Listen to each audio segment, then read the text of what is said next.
The moment everything breaks. At 6:12 a.m., he was already late. The alarm had been ringing for 7 minutes. Daniel didn't move, not because he couldn't, but because he was thinking. Maybe I'll start tomorrow. That one sentence felt small. But what Daniel didn't realize was this. His life wasn't falling apart because of big failures. It was collapsing because of quiet permissions. And that morning, he gave himself another one. What he didn't know yet is that in ancient Rome, men were trained to fear this moment more than failure itself. Because to a Stoic, the most dangerous thing in the world is not pain. It's the moment you negotiate with yourself. And believe it. Chapter 1. The pattern you don't see. Daniel wasn't lazy. That's what made it confusing. He had goals, plans, intentions. He watched the videos, saved the quotes, even wrote things down. From the outside, he looked like someone who wanted to change. But his results told a different story. Deadlines missed, plans delayed, promises broken, not to others, but to himself. And the strange part? Nothing felt like a failure. There was always a reason. I didn't sleep well. I'll do it later. I need to reset. Each excuse felt valid, reasonable, almost intelligent. But this is where the trap begins, because when your excuses sound logical, you stop questioning them. And when you stop questioning them, you start believing them. This is what the Stoics would call a corruption of judgment.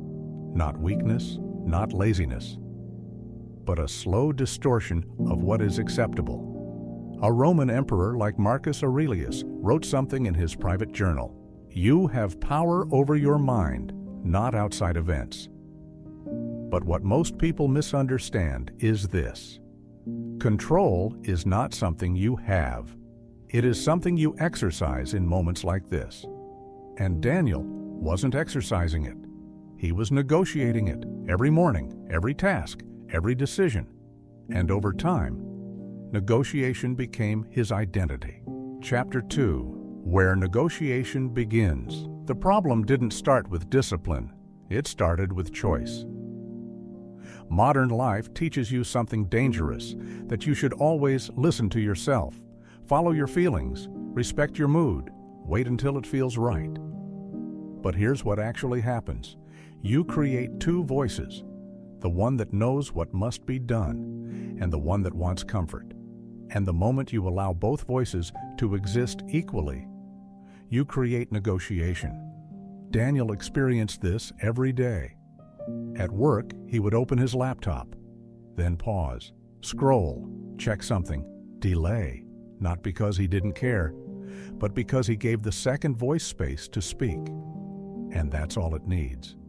Because the comfort-seeking part of your brain is not weak, it's strategic. Modern neuroscience calls this the limbic system, the part of your brain that prioritizes immediate relief over long-term reward. It doesn't care about your goals, it cares about survival. And comfort feels like survival. This is why discipline feels unnatural, because biologically, you are wired to avoid it. But the Stoics understood something deeper. They didn't try to balance these voices. They removed one. Chapter 3. The no-choice principle in the Stoic world. There is no negotiation. There is only alignment. You either act in accordance with your principles or you don't. There is no middle state, no partial identity, no "I'll try." A Stoic doesn't wake up and decide whether to train. He already decided. Yesterday, last week, months ago. And that decision is no longer questioned. This is what makes it powerful, because the decision is removed from the moment. Epictetus taught that freedom is not doing what you want. It is wanting what you must do. Think about that. Not forcing yourself, but becoming the kind of person who doesn't resist. Daniel never reached this point, because every day he reset the decision. Every morning, he reopened the question, and every time you reopen the question, you give weakness another chance to win. Chapter 4. The internal battlefield. By the third week, Daniel noticed something. It wasn't getting easier. In fact, it felt harder. The more he tried to be disciplined, the stronger the resistance became. He would sit down to work and feel an almost physical discomfort, restlessness, irritation, an urge to escape. This is the moment most people misunderstand. They think this means something is wrong, but the Stoics saw it differently.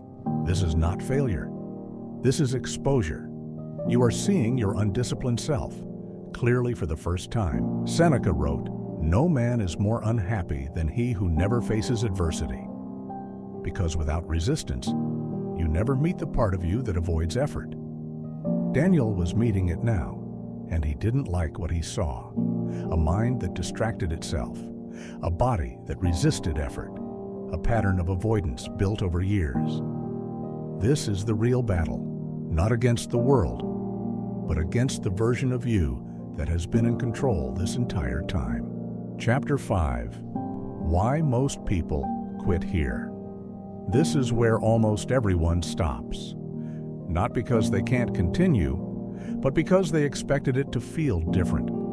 They thought discipline would feel powerful, confident, motivating, but instead, it feels repetitive, uncomfortable, almost boring. And boring is something modern minds cannot tolerate, because everything around you is designed to stimulate. Fast content, instant feedback, endless distraction. And then discipline comes in, slow, quiet, demanding, and asks you to repeat the same actions without reward. This is why people return to negotiation, because negotiation feels easier than consistency. But what they don't realize is this. Every time you negotiate, you reinforce the identity of someone who quits. And identity is what determines your future. Chapter 6. The pre-decision system. The Stoics solved this problem in a way most people never consider. They remove decision from the moment entirely. Before the day begins, they decide who they are. Before difficulty appears, they decide how they will respond. This is called pre-commitment in modern psychology. You define your behavior before emotion interferes. Daniel never did this. He tried to decide in the moment, and the moment is where he was weakest. But imagine this instead. You wake up and there is no question. You work because it's already decided. You train because it's not optional. This is the no-choice system, and once it's in place, something changes. The noise disappears. Be honest with yourself. What's the one decision you keep reopening every single day? The one habit. You keep negotiating? Write it down in the comments. Not for anyone else, but so you can finally see it clearly. And if you're ready to stop negotiating, subscribe to Unique Vision, because this is where discipline stops being an idea and becomes who you are.